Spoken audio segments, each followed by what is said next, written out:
G'day guys, Pat here from Tom's Outdoors. Now, big water.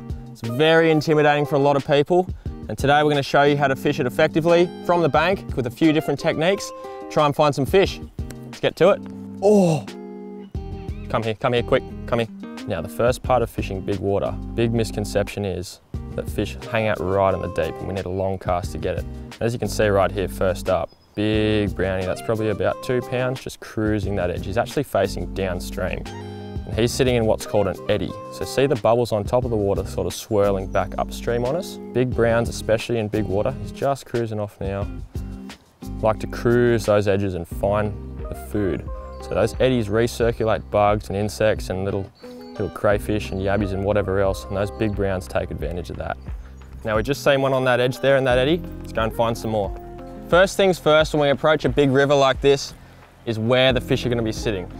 Now, one word you're going to hear me harping on about all day is seam. Seams are really important. What a seam is when the main current or a fast piece of water meets a slow piece of water. We've got one right here, so we can see this nice, fast, riffly water out in the deep. It kind of feeds over to the opposite side of the river here, and then in close here, we've got this nice big pool of still water. And in between that line, it's a really defined junction. Where these bubbles are, it's kind of where that friction point is between the two different currents. That's a seam. Trout love seams, and that's exactly where we're going to be targeting them all throughout this video.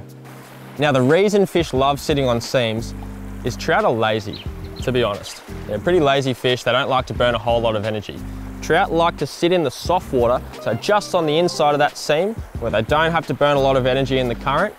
And in that main flow, there's a lot of food washing down, a lot of nymphs, and a lot of oxygen.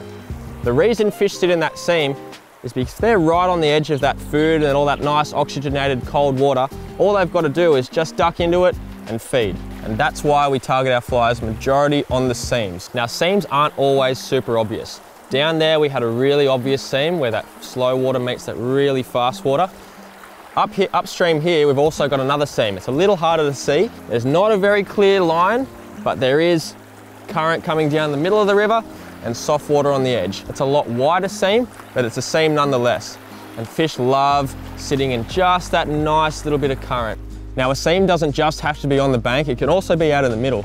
We've got this big bit of fallen tree that's kind of washed down here, and all through that, as you can see, there's a lot of different seams. We've got the main current down here with the nice glassy water, and on the opposite side of that, we've got these bubbles and nice riffles coming off. That's a seam as well. Where that fast water meets that soft water and creates that junction, fish love sitting behind structure, and it doesn't just have to be on the bank, it can also be out in the middle in a bit of structure like that. So once we know where to find the fish, we need to know what rig to throw at them. First up, the rod that I like to use in high water is a nice fast action 6-weight. This one's a 9-foot, and it helps turn over the bigger nymph rigs that we're going to be using in a second. And I'm going to show you how to rig that now. So, like I said, we're going to be fishing some heavy nymphs. So at the start of my leader, I use 20-pound Maxima. That's the butt section of my leader. So it's a nice thick piece of mono that helps transition from that fly line and turn over bigger nymphs with about 2 foot of that 20-pound. To that, I attach another about 2-foot section, maybe 1.5 foot of 10-pound. That's going to, again, step down that energy like we talk about in our intro series. We've got our 20-pound butt section, got a 10-pound joining section, and this piece of 10-pound is where I'm going to put my strike indicator. So that 10-pound, I'm going to attach some 3X tippet. So this is 9 pounds. So it's, again, stepping down that energy. So there's no hard and fast rule with exactly how long a leader should be. It all depends on the run you're fishing and what type of water you're fishing. As a general rule, you want your leader to be about 1.5 times the water depth. So let's say we're fishing water that's about 6 foot deep. Our leader should be about 9 foot. So that's 1.5 times, so 6, and then 9, so 3 foot extra. That's because our leader's going to ride sort of at a 45-degree angle through the water column, so it has to be a bit longer to drop down and hit the bottom there. Now, so what's going to hold up these nymphs? We're going to use a strike indicator for this nymph rig this morning. Now remember that section of 10-pound, you can see those 2 surgeon's knots there? That's where I'm going to put my indicator. I'm going to use the New Zealand strike indicator system. Nice and buoyant wool, floats nice and high, and it's not too hard to cast. Nice, easy to cast strike indicator system. Now, everyone's favorite topic, flies. I find as long as there's a fly at the right depth, having the right presentation out of fish, they're gonna eat it. Now, I'm gonna be fishing 2 nymphs today, and the top nymph, I always tie off a dropper. The reason for that is, if I tie that nymph off a dropper, it's gonna be flowing nice and naturally in the current instead of being held by the hook eye and the bend. It also means that if I need to change that fly, it's nice and easy to change, and I don't have to re-rig everything. I'm gonna tie on a nice heavy nymph that's gonna get down nice and deep, and on that dropper, something that's a little lighter. It's gonna flutter nicely in the water, and it's gonna be up a little bit higher. We've got a nice warm day today, and those fish, I'm guessing, might be sitting a little higher. So we've got our nice deep option on that bottom, on that point fly, and a nice light option on the top. I've got our nice fat back end of 20 pound, got that strike indicator, and then a nice 6 to 9 foot leader with our 2 flies. Let's go get to it.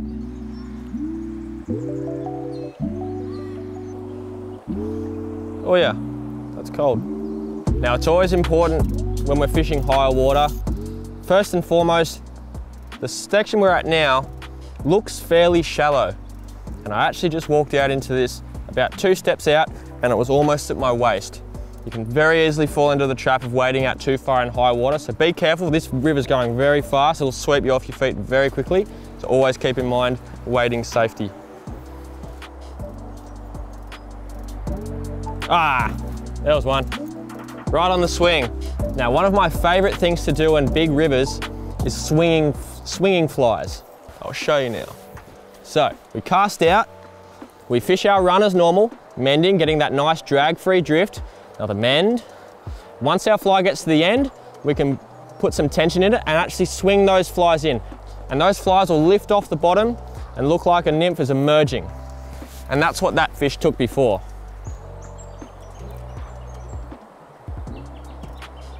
There's one. So he took that before. Just before, and that fly's just come to the end of the drift, and I just started to swing that nymph, and it's just lifted those flies up in the water column.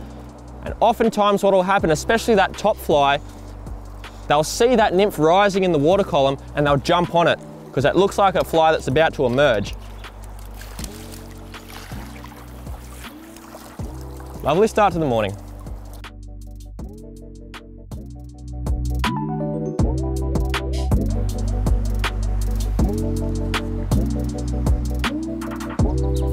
There he is. Nice. That's one of my favorite things to do on high water, is finding these sort of soft edges and sight casting to fish. We saw this brown cruising out in the middle. It's a rainbow actually, it's one of the small rainbows. So there's a big brown moving through this soft edge, but then another small couple of rainbows moving throughout it. It's one of my favorite things to do is sight cast them. We took our time, he took that point fly, so the one that got nice and deep. Perfect. Oh, I love it. So now we're back at this main seam that I was showing before, and now I'm going to show you how to fish it. What we've got to make sure we do is put the indicator on the seam. Now that means our flies have got to go in the fast water for a moment, but that's going to drop down nicely and sit perfectly in that seam there. Now this seems a bit different because I have to actually cast downstream. Like I was saying before, I can't wade out any further. So what that's going to mean is I'm going to have to cast at the top of the seam just here and feed line down. I'm feeding line down in that soft water, keeping that fly nice and drag free. So I'm feeding some line down. That's just gently going down in the current. There's a fish. Nice. That's a really nice fish. So just keeping those flies nice and drag free for as long as we can, and eventually we'll pick up a fish. And those flies just drop down slightly deeper, and we've come up with a really nice rainbow. Nice. So that just goes to show, put it in the seam. Come up with this nice rainbow. Beautiful start to the morning. How good. Now again, something that can be very intimidating to a lot of people is just the size of some rivers. I mean, this river we're on here is very wide in this section. Maybe 100 meters, I don't know. One thing I like to do when nymphing in this sort of technique is break a section of the river up into what we call lanes. So we're gonna divide this river from this bit of structure here to about where I'm standing now. It's about a 10-metre wide section of river. Now, if we want to cover this effectively, we break that up into lanes. So I've got the first lane here, it's straight above me. We've got the second lane, which is in the middle, and the third lane, which is against that structure. We're going to fish up one side, fish up the middle, fish up the other side, and cover the water effectively so we don't miss any spots or spook any fish. Let's give it a shot now. Nice!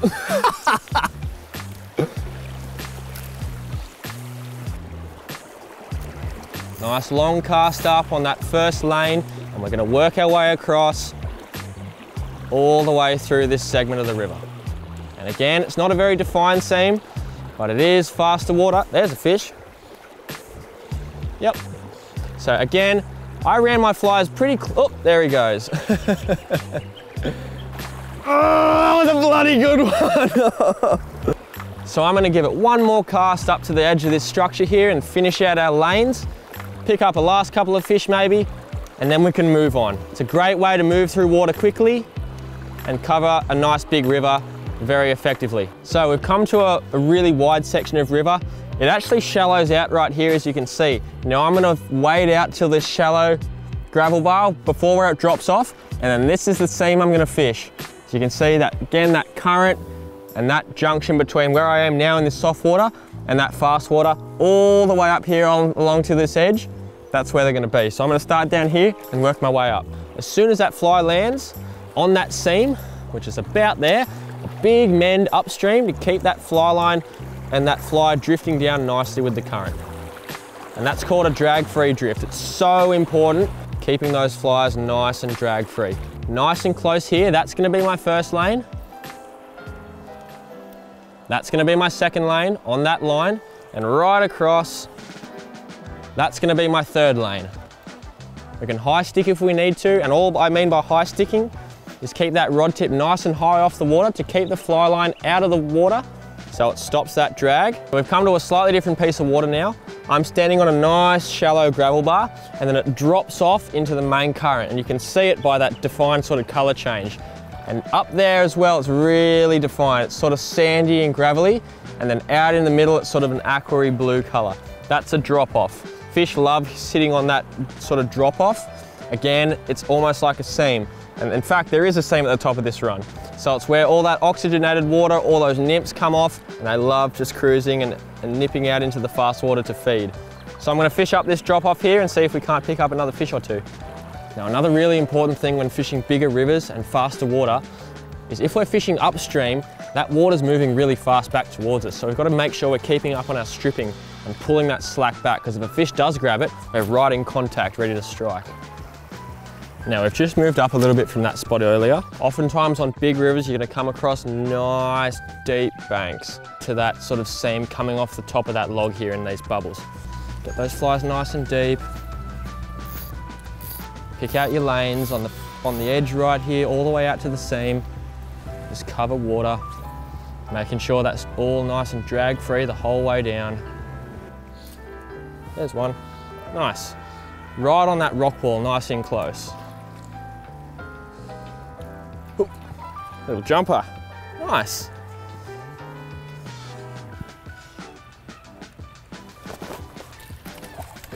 It's a nice brownie.